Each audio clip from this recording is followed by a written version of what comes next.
we're always excited about plant sale times, in part because we get plants in that we want for the Arboretum or sometimes for our own gardens. A lot of times new things that we haven't grown before, but also plants that are old favorites that we know are fantastic and we think other people should grow. We have a grab bag of plants. Some of them Doug grabbed, some of them I grabbed, some of them somebody else grabbed. So we'll just kind of go through them and talk about plants as we see fit. I do want to mention this is our online plant sale, which is online only right now. There is no delivery. So if you're far away, come for a visit during pickup. But we do have a great selection of plants. It closes Friday. Somebody will put the time in when it closes because I don't remember right off the top of my head.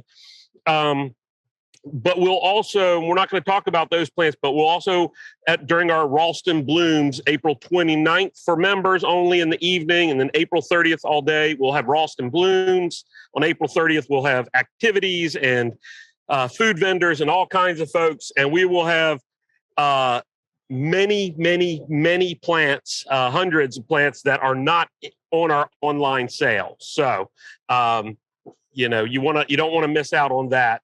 And we are not holding back a bunch of plants from the online sale for on site. So, some may be available, but others won't. All right. First one I want to mention, take these tags out so you can see them. Doug and crew are giving me a dirty look there for pulling out the tags since they spend all kinds of time putting them in. When I was a young horticulturist, I was influenced by a mentor of mine who hated these long-spurred columbines. I don't know why. She thought they were tacky or something. And for a long time, I'd look at them, think that's beautiful, and then think, those long-spurred, tacky columbine, don't like them. So this is a series that we started growing a little while back in the garden that I was really taken with. So this is Aquilegia, that's columbine, Kirigami red and white, and Kirigami light blue and white. You got to love it when the plants, you get what it says on the package with the plants. Now, a lot of these columbines can be pretty short-lived in the garden. That's a complaint that people have about them.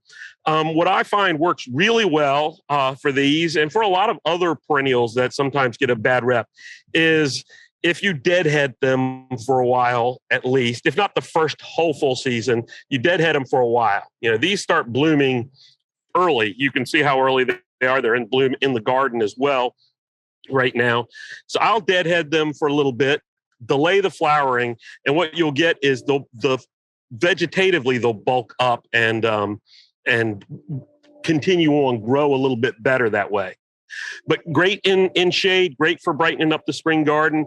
And lots of people buy annuals anyway. So if these don't live very long, hey, they're better than most of the petunias and things that are out there. So Kirigami, light blue and white. Grab that. I can't imagine somebody not being charmed by that flower. The long spurs, it looks like a shooting star or a comet or a jester's hat.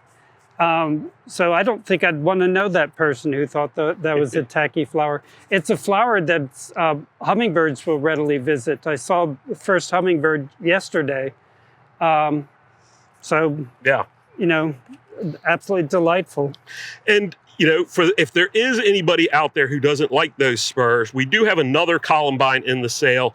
It's an old classic. These are brand new ones. It's an old classic Nora Barlow, and it's a double flowered form with no spurs. And it's some of these plants that we have in the sale are old plants. We have some clematis that go back to the 1800s, and there's a reason they're still around. A lot of these new things come and go, but the really good ones hang around. Doug, you want to go with one? I have here a royal fern, but it's not the North American native royal fern, but the Asian counterpart. The royal ferns are in the genus Osmunda. This is Osmunda japonica, meaning from Japan, but it's very, very widespread from the eastern part of the Middle East, like Pakistan, through Russia, and down through most of the Asian continent, including China and Korea and Vietnam and Burma. It's an easy fern. It is a deciduous fern, so it disappears come winter. Gets about 3 foot tall, which is about waist height.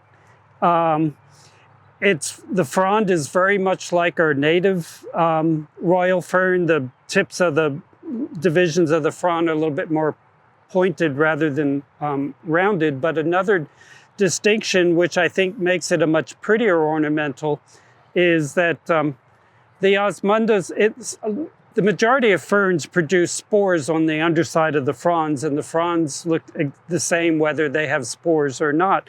But in the osmundas, you have things like the cinnamon fern, where the spore-bearing frond is much reduced. It's a tall, slender thing, not broad like this frond. And in our native royal fern, the leaves that are bearing spores, the lower half or 3/4 will be normal, and the upper divisions will be fertile. And they're much reduced in size. And once the spores are produced, they're turned brown. And so the frond end up looking sort of halfway there. But the Asian royal fern, the spores are borne on a separate frond. So the sterile fronds, which do not bear spores, remain intact for the whole growing season. It's a fern that, for shade and moist to wet location. You skipped the thing you got to say at the end of every fern you talk about. Oh, well, ferns tend not to be eaten by deer. There you go. I always figure, these ferns have been around since before the dinosaurs. They survived the dinosaurs. And they didn't get, the ones that survived were not eaten by the dinosaurs, so the deer don't eat them either. So, ferns and sharks, survivors. All right, I'm going to talk about another new one. And boy, I didn't know maybe I would talk about a boxwood so much, but it's amazing. This is an amazing boxwood. This was new for me. But the new growth on this thing comes out just this crazy, intense gold. As it ages, it becomes a little more splashed and speckled, and some of the old leaves will turn solid green. Some will still have a little bit of a splash. But if you want a plant, an evergreen plant, that's going to be showy in the spring, this is pretty hard to beat. Boxwoods are really easy. I actually am buying one of these, and really I want to plant it in the shade. Boxwoods are great for dry shade, and I want to see how well it holds that yellow. Often these gold plants, when you get them in shade, they don't hold up to the or they turn green much quicker, or aren't as gold. And I imagine this will do the same, but I want to check out and see how much it does that. Boxwoods are easy to grow, sun to shade, average to dry soils. There have been some disease problems around with boxwoods in recent years, and for a long time, really. But we got these from a very good nursery, so that shouldn't be a concern. The nurseries have really good protocols now to keep any kind of boxwood blight or anything off of them. So I'm just thrilled with this plant, seeing it and knowing a little bit more about it. It's still a new one to me, so looking forward to growing it.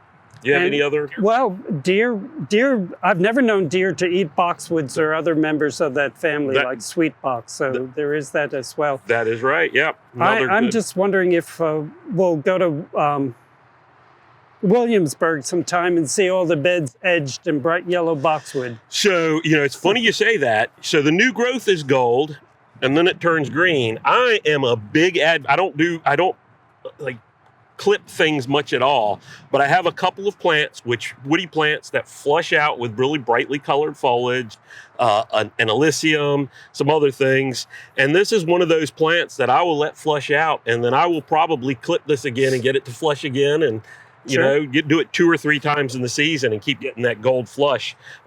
Plus it keeps it smaller, and so I can put more plants in the garden. I'm going to start with this North American native. This is Heuchera americana, coral bells or alum root. If you wandered the woodlands in the Piedmont of North Carolina, and probably up in the mountains as well, and you see a Heuchera, it is probably this herbaceous perennial. It is evergreen. In the winter, the foliage often takes on a purpley cast. This is a seed strain, Dale's Select, strain. Yeah, Dale's strain, which is a little bit more highly silvered than your run-of-the-mill Heuchera americana, and it's a very tolerant of dry shade, and it is one of 2 parents of most of the modern fancy leaf Heucheras that are so popular nowadays. This, cross-pollinated by some very helpful bees, with Palace Purple produced the first hybrid, which was Montrose Ruby. But still a lovely thing for the woodland garden. Yeah, that's one of those ones that's an oldie but goodie. We also have Palace Purple in the plant sale, and Heucheras come and go. Dale strain I was growing 30 years ago. Easily, yeah. Palace Purple probably close to that same time. Yeah. And again, there's an awful lot of Heucheras that have come and gone over that time period that didn't prove to be long-lived good plants. And these are ones that are still in the trade because they're so good. You don't see them as often as you used to because everybody likes the fancy new ones that are named after food or something like that. But they really are good plants.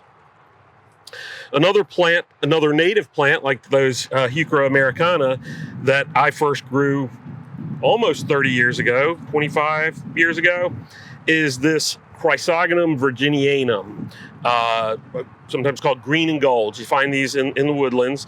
But this is one called Eco Lacquered Spider. It was an introduction from Don Jacobs, Eco Gardens. You always know his introductions because they start with Eco. This is hands down, bar none, the fastest spreading green and gold you will ever find. This thing is a green and gold on steroids. In fact, some growers say they don't like growing this in the nursery because when you have it in trays all side by side, they're so vigorous that they kill each other off, and you wind up with kind of empty pots because they're so vigorous and smother each other. It's a good flowering plant, great for shady spots. Oftentimes people ask about, ground covers for shade, and Chrysogonum virginianum is often put on lists. I don't find it really fast enough to really make a terribly effective ground cover. No. This one, however, is. You plant a few of these, and in rich soil, good moisture, they can be, 18 inches after the first year, 36 inches across after the second year, crawling over other perennials, crawling over your pets. If you got old lazy dogs, you got to keep them away from this because it'll take them over, which is great in the right spot. Don't put this in a little tiny garden, with delicate other things. You want to let this go somewhere where it can really spread and be beautiful, and you get these great flowers, and flowers off and on for a good bit of the summer. I love this plant. And it is, as you would have guessed from the flower, a member of the aster family, so that big family that includes asters and sunflowers and chrysanthemums and such. And so many members of that family are eaten by the deer, but I've known this in woodland gardens thick with deer, and they never touch it.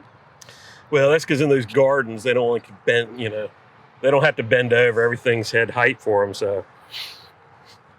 Oh, I guess it's my turn. It's your turn. My turn. Well, we had a fern a moment ago. This is a selection of the tongue fern. It's Pyrosia lingua, lingua from the Latin tongue. If you go to a taqueria and you get lengua tacos, those are tongue tacos, my favorite. Me too. Really? I love tongue. But limon, referring to the lemon lime coloring of the foliage. The tongue ferns are evergreen. They are winter hardy in zone 7. You can see they have a little rhizome. Their rate of spread is slow and steady, not rampant, but a really great woodland fern. It seems like often people struggle with pyrosias. You either have to have a really nice, moist, well-drained soil. They usually grow on rocks and on cliff edges and things like that. And it seems the secret in the garden is to not grow them flat, unless you have just ideal soils. We can grow them flat in our lath house and things. But if you plant them on a slope, they do so well. I have a bunch of different types in my woodland kind of on slopes.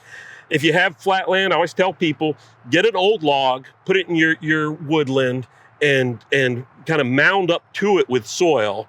And then some of these plants that are like that, you can plant them on there. The log will break down over time, but they will have spread and onto the log and onto the soil, and they grow great that way.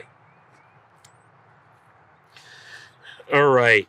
This is a new one for us. This is an amsonia, or blue star. Another native perennial. I'm not sure if this one's straight Amsonia Tabernae montana or if it's a hybrid, but it's one called Starstruck. Amsonias are spring flowering natives, mostly all native, but like mine at home are just really starting to show color. This Starstruck is an early flowering form. This was selected for its early flowering, and it's interesting. You got these little stems coming up, and I don't know if you can see, but they've already got one little flower starting as the stems come up. But it's also a compact one. So other Amsonias get 24, 30 inches tall.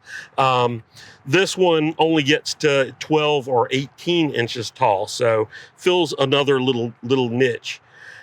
Great in full sun, great in some light shade. The deer don't eat mine, but I make no promises. Well, that's been my experience. The deer generally leave them alone. We're still waiting to see it. It looks, it's got a little bit darker stems, and some of the other one we have, do we have Storm Cloud? In the garden. In the garden. We don't have it for sale. We sold it last year. Storm Cloud has dark stems on there. Doesn't look like these are quite as dark, but we'll see. But every year it'll just get better and better. Stays as one clump. It makes, for the summer you'll have a nice green shrub, and then you get some nice fall color, some nice yellow gold fall color, and then cut it back, and it'll be there next year. One of the most reliable perennials you can have. So Starstruck Amsonia, or Blue Star. We have several epimediums in the plant sale. Epimediums do have the common name of barren wort or wort, but I've never heard anybody use that except for when they're producing a label and they feel a need to have a common name. Most people just call them epimediums. They are plants for the shade garden. They vary in that some are evergreen, some are deciduous, some are clump forming, some are spreading. This is an old cultivar, Epimedium versicolor sulphureum, sulphureum referring to the sulfur yellow flowers. It's a spreader at a modest pace. It's not something you'd plant as a large scale ground cover, but for a smaller scale ground cover, it's perfect. It is evergreen. The foliage, by late winter, you want to cut the old foliage away because it only lasts those 12 months. Flowers for about a month in the spring, and promises deer usually leave epimediums alone. Yeah, we really didn't pick these all out to be deer proof, although we did pick plants that are really good performers for the sale in general.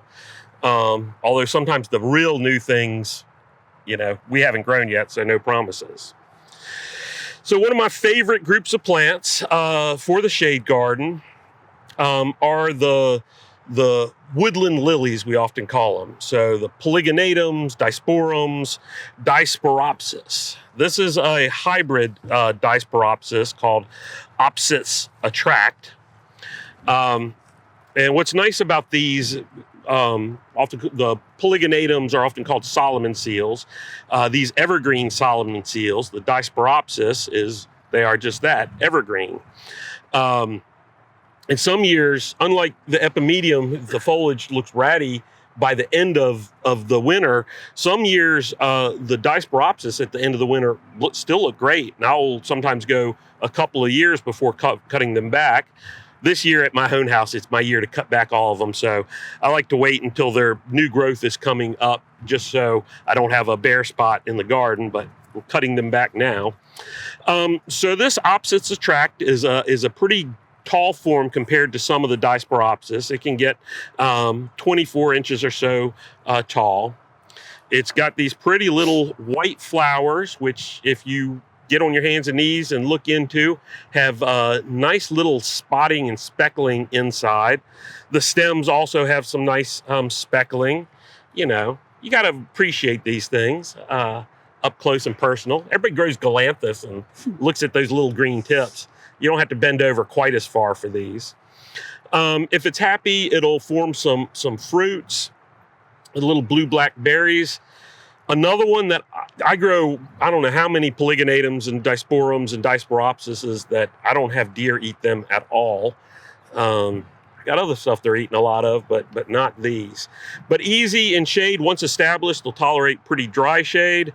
They're another one that's a pretty modest spreader. They won't get big fast, but you can see they do spread by these rhizomes. If I bought this, I would take it home, I'd pop it out of the pot, and I would separate all these different growth points and plant them out as small plants. And, next year have 3, 4, 5 plants, maybe getting close to this size, and year after that, even more. So, you could plant it just like this, but I always take these kinds of things home and divide them up and make more.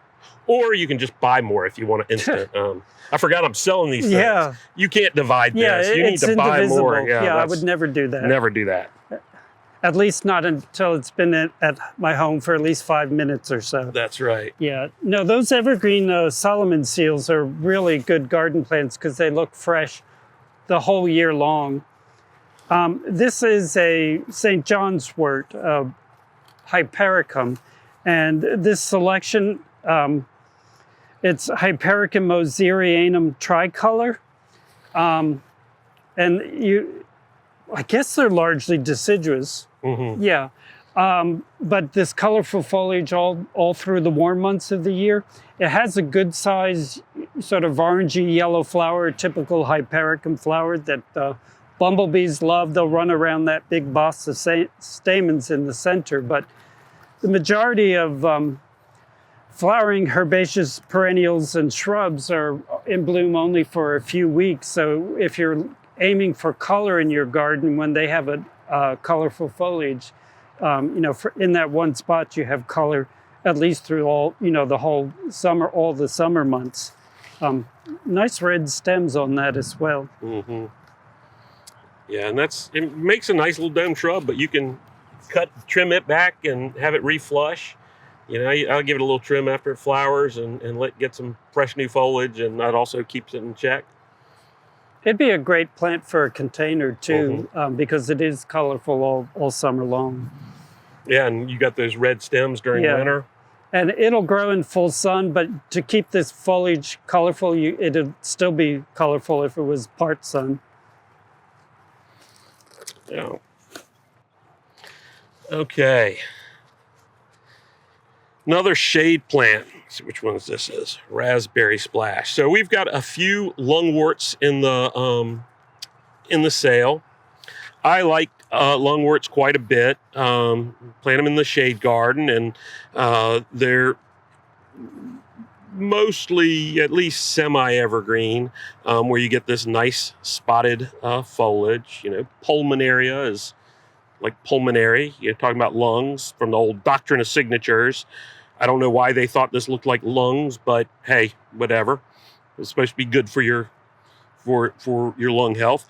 So they're great shade garden plants. They'll just make little mats. Some of them, if they're real happy, will spread more. Some of them, if they're not happy, will spread less. But generally have kind of lavender borage type flowers. Raspberry Splash has more pinky red flowers. This is just starting to open. I like plants like this that are woodland plants that are flowering in the spring. I like looking at these and trying to figure out what I can plant them with that will show them off a little bit better or complement each other. So the typical bluer flowered ones, are great under, a late flowering Coralopsis. If you have an early flowering blue one where you get that blue and you have the gold foliage, or I think, do we have any gold? No, we don't have gold Coralopsis in the leaf Coralopsis. Oh, but or I don't know if I would do the pink one, but a blue one growing with this. You can make some interesting color combinations by keeping an eye on when plants flower and what looks good together. And most plants move really easily. So if you get it in the wrong spot, you just dig it up and move it around. I move plants in the middle of summer. You can move them anytime if you can water them. And what I'll do is water, just get it nice and drenched in the evening, ideally, and then the next morning dig it up and move it and water it in really well. So we also have opal and another one. Shrimps on the Barbie. Shrimps on the Barbie. That's a good one. I've grown that one for a while. That's a really nice one. That's a great performer for us. I have not grown Raspberry Splash. Opal has more silver in the leaves than this, though. And don't you find them to be largely evergreen, so you have that foliage year round? Yeah, and that's I always hesitate on that a little bit because there's a few forms that I found that are, I would say, semi-deciduous more than evergreen. But yeah, there's always something. You always know where it is because there's always something there. And some are quite evergreen. And it tends to me, this is anecdotal, the narrower leafed ones like this, for me, are usually really solid evergreen ones. Okay. The wider leaves. Yeah, different parents. Yeah. Well, I guess we need to talk about Gaura now. And the taxonomists have recently reclassified Gaura and lumped it with the Enotheras, the evening primroses and stuff, but that's sort of neither here nor there. These are 3 different cultivars of the same species, Gaura Lindheimeri. Lindheimeri, a German-born American botanist botanizing in the Southwest. They have wands of white or pink flowers all summer long. This one, Little Janie, starts off with a lot of dark purple in the foliage, and the flowers are dark pink. And it's a little more compact one. Yeah, some of those modern selections are pretty short, and we can find out. This is sparkle white with a nice clear white flower, and it's supposed to be 12 to 18 inches tall. And then this one with the lovely variegated foliage, Marbleton's Silver Fountain. Again, white flowers. The buds are pink, but when the flowers open, they're white. And they will bloom from mid-spring, late spring up until frost. If late summer or so, the plants look kind of shabby. If you cut them back hard, like even close to the ground, they will soon be back in bloom again. They're fairly drought tolerant, but I also grew them in a garden where the irrigation was run every other day on a red clay, and so this growing conditions were very wet, and they just love that as well. Wow. They're one of those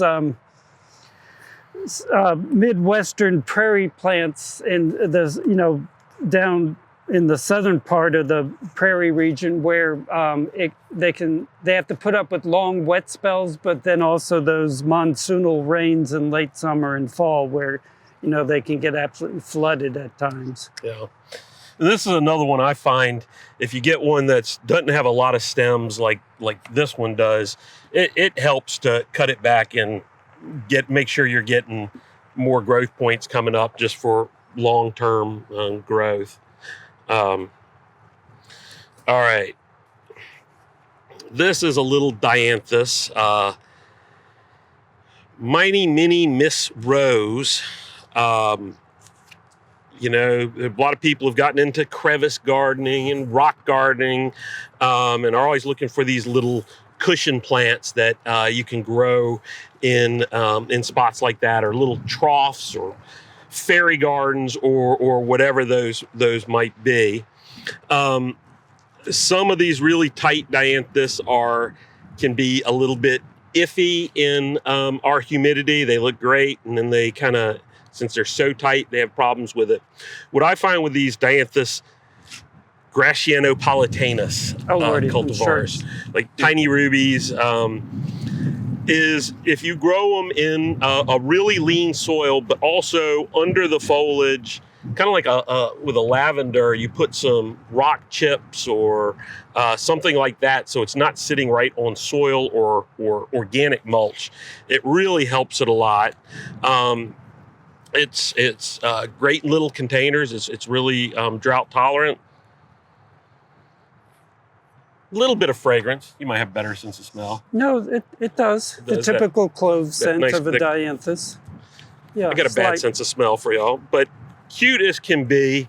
You know, I go into grocery stores and things, and they have these plants, you know, that you bring home, and it's for one season, have something, you know. I'd plop that on a pot on a windowsill at home, let it bloom for the season the first year, or give it as a gift, and then you could move it out into the garden. But it wants good air circulation, well-drained soil, and sun to really perform well here. I'll leave that one up because that's pretty. This is a hardy geranium, a true geranium, not one of the, you know, zonal geraniums, the pelargoniums we grow as summer annuals. But anybody knows a little bit about the hardy geraniums know that they want sun. Well, there are some species of geraniums that want shade. They don't want to be out in the hot sun. And this is geranium macrorhizome, meaning big root, big rhizome. So that's its common name, the big root geranium. And it has a fairly thick rhizome, about as thick as your pinky. But this is definitely a woodland plant. And it's one that I highly recommend, very tolerant of a dry, shady location. It's evergreen, so it's present in the garden year round, blooms for a month or month and a half this time of year. The foliage is very piney smelling, sort of like pine air freshener. And though I have found in the same garden where deer will eat other species of geraniums, they don't eat geranium macrorhizome or its hybrid geranium cantabrigiense. So a really top-rate shade garden plant for spring bloom and year-round foliage. Once it's been established for a number of years, you can start digging it up and dividing and spreading it around your garden. And that's one of those ones like Baptisias. Some geraniums, some of the perennial look great in a pot because they're nice and tidy and you know, like this.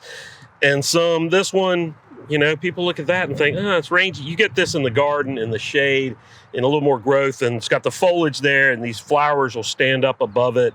And they're just so cheery and sweet in the garden. I love it. And this is the cultivar Spessart, which is close to being a pure white. It also comes in, you know, a dark pink and light pink and a range of colors. Yeah. All right. We've got a bunch of, a fair number of fruiting plants in the sale this year. The first one I'll mention is this blackberry. This is Navajo, Rubus Navajo. And this is a thornless blackberry. So props to that. Blackberries typically bloom on the second year's growth. So when you're managing your blackberries, You have berries found on stems. After finishes fruiting, you want to cut those stems down, but leave the stems that didn't have fruit on them for next year. And so never let your blackberries become just a jumbled mess. Every year you should you'd be cutting out all the old stems, which is a pain literally in the typical thorny ones. Now they are developing some that flower and fruit on the first year cane. So those you can actually cut back to all of it every year. This is, while this is flowering on this growth, this is coming off of older growth. I don't think this is you would say pretty big on there if it was a what do they call them? Primo cane or something? Prima cane, yeah. I guess prima cane, the primary canes, yeah. But this is just a really beautiful one. It opens pink, it'll age to a little bit more white, but really gorgeous. We've already got some fruit forming on here. And blackberries can be scary for people, but if you know how to handle them, know how to cut them back, and don't let them spread too far, they're really easy to grow. Full sun, they'll get to be 4 to 6 feet tall and wide, but I like that Navajo. Then we also have several blueberries in the sale. This one is berry bucks, it says. This is one that's got relatively low chill requirement, so we'll get good fruit here. It doesn't have to stay cold for too long. But just in general, the edible blueberries are just severely underrated landscape plants. They are natives, so they're often hybrids, but they're native hybrids with native plants. And I hear people say, "Oh, I don't grow blueberries because the birds eat the fruit before I can get to them." And I look at the plant and say, "Wow, you've got these just loads of little white flowers blushed with pink on this form in the spring. You'll get nice foliage, often bluish foliage as it matures on the plant, then get great fall color. You know, the fruit's just an extra, and we're always talking about planting plants to attract birds. Just because we'll eat the fruit and they get to it before us, there's no reason not to grow it, although you can net it. We do have several blueberries that are in the sale, and you really do, to get best fruiting on your blueberries, you want to plant a mix. 2 different ones, okay, 3 different ones, even better. And that's not just sales for you. It does help them to cross-pollinate and get new ones. They grow on well-drained soils. Typically what they like, but other than that, they like acidic soils, but most of our soils are fairly acidic here. Got anything to add? I just like them as landscape plants. Yeah, no, I'm a super fan of them, both for the fruit, but also as an ornamental. And often they do color up really bright red and scarlet, and often really late in the year, well into December, sometimes January. A lot of deciduous plants, when they color up, you enjoy it for a few days and then it's dropped. But when a blueberry turns red in the fall or early winter, it often is held for another 6 weeks or more. Yeah. So really, really long season of ornamental interest in the garden. I actually think it'd be a more popular plant. It would sell more if it didn't fruit, because people say, "Oh, I don't grow fruiting plants." Yeah. I don't grow, and they don't give this its due as an ornamental plant that just has the bonus of phenomenal fruit. I think it's one of those superfoods, right? Yeah. And a lot of the newer varieties have been bred to be compact little plants that are better for growing in a container. Yeah. You gonna do an Abutilon? Oh, sure. This is an Abutilon, and it's a selection named Orange Hot Lava. Their common name is flowering maples, because you can see the leaf is very maple-like, at least like the maples we know well. When you listen to Mark's presentation a week from today, and he's talking about evergreen maples, you will see some very un-maple-like foliage. But it's actually in the mallow family, the hibiscus family, and you look at the 5 petals and the little fused stamens and pistil in the center, and you see it does indeed look like a hibiscus flower. But they are somewhere on the borderline between being a herbaceous perennial and a shrub, partly dependent on how cold the winter is. This winter they didn't die to the ground. And this is one that's fully winter hardy in this area. And they bloom from, well, they'll be starting any time now, and they'll continue even past the earliest frost. I generally don't recommend flowering maples for full sun, but part sun to light shade, and they'll be happiest in that situation. Yeah, I think, I went to school in the mountains where these are not hardy at all, and learned this as an indoor plant, which the best indoor plants are ones that will tolerate some shade. They don't need that intense light. So it looks like something that should be out in full sun though. Yeah, and Mark referenced their use as a houseplant. Well, another common name is parlor maple. Yeah. But fun little plants, and as you might imagine, hummingbirds adore them too. And they're easy to grow plants. And be careful. Don't sometimes they'll die back to the ground. They'll look dead there.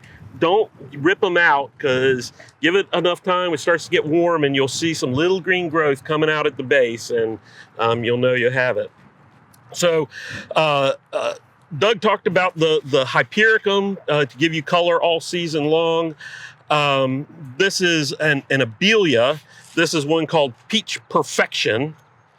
And the new growth comes out, this kind of peachy apricot color, and then we'll go to bright gold as it ages. It gets, I'm assuming, pink flowers. Probably should have looked that up beforehand. But most of them do. But these abelias I'd grow without flowers at all, and they're just the toughest plants. This is one when, my friends who are not really plant nuts like me and just say, what's a good plant that's easy and give me a lot of color? Abelias are one of the plants that I tell them. If they tell me they want a plant that's easy, lots of color, and is good for pollinators, I quickly tell them abelia, because the bees love the abelia flowers, and it flowers over a really long season. So you'll get best color and more sun, but abelia will grow in part shade. It'll make kind of a loose mound, or a mound, and it can be trimmed back however you want. This is another one that if you want to keep it smaller, you can shave it off a couple times during the season, and it'll flush out with really bright color again. And I've done that with these sometimes, where I just don't even worry about the flowers. I just keep them trimmed back. Really, that's so I get that good color, but also because I plant my plants too close together, and it'll take over the plant that I have too close to it. So I pretend like I'm doing it just for this. I'm happy to talk about this one, but I probably need your input as well. This is a Distylium. The Distyliums have not been in the nursery trade for terribly long. They are evergreen relatives of witch hazel. They're not tremendous. Most of them aren't very showy in bloom, but these ones with colorful foliage are colorful year round. This cultivar is Spring Frost with this yellowish new growth, quite showy, and it's also a fairly compact growing one. Some of them are rather large growing. I certainly see them planted in full sun all the time, but are they fairly shade tolerant as well? Yeah, they're very shade tolerant. This one, Spring Frost, your color isn't quite as good in the shade. But actually, these are ones, this Spring Frost I've been growing for a while, actually in the shade. And the color gets better. Some of these variegated plants really need to settle into the garden for a year, 2 years, sometimes even. And then all of a sudden, you're like, it's okay. It's interesting. And then about that third year, you think, whoa, I've been walking right by this and missing this. And when it really settles in, the new growth, the leaves will be bright pink, and then we'll go to kind of this creamy white and then green. And they have become, just the Distyliums in general have become fantastically popular landscape plants, which those of us who grew these in botanic gardens for years, we still scratch our head about, because these were, bio plants, botanical interest only plants for a long time. They're terrible. There's a lot of species. They're terribly confused. Everybody, the growers either don't put a species name on these, or they put all the same species names. But this is one of the little leaf, low growing ones. There are upright growing ones with larger leaves. This is probably Distylium myricoides, but there's others, racemosum and buxifolium and other things. But they are just rock solid, easy plants. And they do have bright red flowers, but the flowers have no petals and are held at the stems. And this has a few flower buds on it, but usually it flowers in February or so. But it's kind of neat to see these actually getting into the trade at all, because I never would have thought it. So we do have other Distyliums without the white if you don't like that. We have, which ones? We have Emerald Heights and Coppertone. And which one? First edition is Coppertone. Coppertone. So Emerald Heights is a larger leaf, much taller plant, taller than wide. And then Coppertone's another kind of lower, wide-spreading plant, but the new growth comes out with this really beautiful cinnamony, coppery color. And they are sun or shade, man, put them in the ground and they just go to town. And they're hardy. It seems like every once in a while we'll get a cold snap and the leaves will turn brown, but it's on different ones each year when it does that. And the plant's fine. It'll drop all those leaves and come back, but otherwise it's a reliable evergreen. And I can't figure out what causes one to do it and not the other one year, and then the next year a different one. Any other questions? All right. Anybody have looked at the sale, have questions about that? Plants we didn't talk about that we should? Sure. Now's a great time for questions. If you have a question, you can go ahead and unmute yourself, or you can ask the question right in the chat and I'll relay it to Mark and Doug. Well, hopefully, if there aren't any more questions, people will come to our on-site plant sale. We've got all of our great staff around to answer questions then. If you want us to identify something in your yard, we are happy to try to do that. But if you're going to do that, bring in, a decent-sized branch. Don't bring in one leaf. Take pictures. Make sure the pictures are not blurry, and take pictures of multiple parts of the plant, the whole plant, a branch, flower or fruit if you can, a leaf. It's amazing how many times people bring a picture and say, "Can you tell me what this is?" And I say, "I think it's a plant." And I'd like think to that's add a a leaf. full-sized photograph. They're often shrunk down to little tiny thumbnails. Yeah.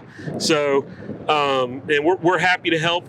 Don't come in with a big branch and say, "What's this disease?" or "What's this insect on it?" Because we don't want you bringing it into our garden and spreading it around. NC State has a plant disease and Yeah, insect there's a clinic great for that. plant disease clinic there. But we love when you come out, even if you're not getting something at the plant sale or not planning to. I think most plant people have a hard time going home with nothing. But we're happy to answer questions and help you out just in general. Well, we do have a then few. or anytime. We do have a few online. And Okay. Marianne has asked you to tell her more about the double-flowered rhododendron Perfecto Mundo. Okay. Everybody heard that, right? Yes, I have a microphone. So the Perfecto Mundo azaleas, I think I saw them right down here. Those were bred by NC State's Tom Ranney and his team. Haven't grown them for a terribly long time yet, but they've been really good performers in the nursery and seem like they're going to be great plants. The Perfecto Mundos have high heat tolerance. You plant them in sun or shade. Really nice kind of frilly double flowers. We've got some small sized ones, but also have seen them with larger ones as well. We got Doug coming up here out of the background with one of our plants. The flowers are no longer super fresh, and in this nursery area they get overhead irrigation, which is probably not terribly kind on the flowers. But we've had this in the ground in the Arboretum, not this plant, but this cultivar, for a couple of years, and they really do start blooming in late summer and continue up until a hard frost. And I don't know if Mark also mentioned this, but they were also bred for lacebug resistance as well, which is a really nice feature. And we grow them in quite a bit of sun. And the plants in the garden are more open growing. I'm sure that in time they'll fill out, but they don't stay this tiny little munchkin mound. They've been a really good series. The reblooming azaleas are not always my thing, but these, I really like the kind of the double flowered. It looks so much fuller. We have a couple of questions about... What? I have found that not all of the repeat blooming azaleas repeat really well for us. This one has done so for us here at the Arboretum, but some of the other mainstream varieties, some of them are super good starting late summer and again continuing up to frost. But I've also grown a few selections that managed to start blooming the day before we have a hard frost, and then that's the last flower they'll have that year. So talk to somebody who's grown them and they can tell you whether or not a variety is a good performer for wherever you're gardening. We have a couple of questions about just some general availability in the plant sale. Stacy's wondering if we have any crinum. I don't think there's one in the online plant sale. Do we know anything about the in-person one? I think we're going to have some in the on-site sale. A limited number. Can we mention the Plantsman's Corner? We're doing some clearing out in the nursery, and so we don't often sell plants where we just have 1, 2, 3, of these things, and but we do have some things that Sophia, our new nursery technician, is twisting my arm and making me say, yes, we'll get rid of a few of these. So we're going to have a collector's corner where there's going to be some really interesting things that you probably would be hard-pressed to find otherwise. Going back to the crinums, though, we'll have crinums, but we'll also, I think we're going to have some Hymenocallis as well. Nice. I forgot about those. What's the Spider lily? Spider lily. Yeah, I forgot about those. Yeah, we'll actually have a fair number of crinums. Mm-hmm. Yeah. And because most of the plants in the Plantsman's Corner will be in very limited numbers, I suspect they will all disappear Friday night, which is members only. So if you're not a member, it'd be a good time to become a member. And you probably could become a member that night, but the thing is you need to do that before we open the gate for the plant sale because things disappear. Most of those choice things disappear in like the first 5 minutes. Yes. The other general availability question was dwarf cherries. Dwarf cherries. I don't think I've seen anything. Okay, let's see what else has come new because they are starting to come. While Chris is searching for another question, there'll be so many things in the on-site sale that are not in the current online sale. So if you're really keen on acquiring new things, you need to shop both ways. Yeah. So they were just comments, including a bunch of thank yous in the chat. So no more questions that I can see. All right. Well, So hopefully. Well, go ahead. I was gonna say, it looks like it's a good time to go ahead and end. My battery's almost kaput. There you go. Before Chris dies. Okay. Thank you for listening to us. Hope we sparked your interest in a few of the things in our online plant sale, and hope we'll see you at the members preview if you're a member on the 29th or on the 30th. And I think I speak for Doug when I say this, and that we if you enjoy these programs, you watch us, you watch whether live or on YouTube, and you like them, come up and let us know and tell us what some of your favorites are, so we know what to continue doing. We kind of talk to a camera. Luckily, we have a cameraman, so we can pretend like we have an audience. But it's been nice as the world has opened up for when people tell us how much they appreciate what we're doing. Yes, thank you very much. It is fun being an audience of one or two over here on this end of the screen. So thank you very much, Doug and Mark. We really appreciate it. And in case you missed a detail or two, I'm going to try to have this one posted to our YouTube channel nice and quick, because the plant sale's over on Friday and I like to beat that time. So we'll see you all next week. We got a great program about evergreen maples. See you then. Have a great weekend. Bye, everyone.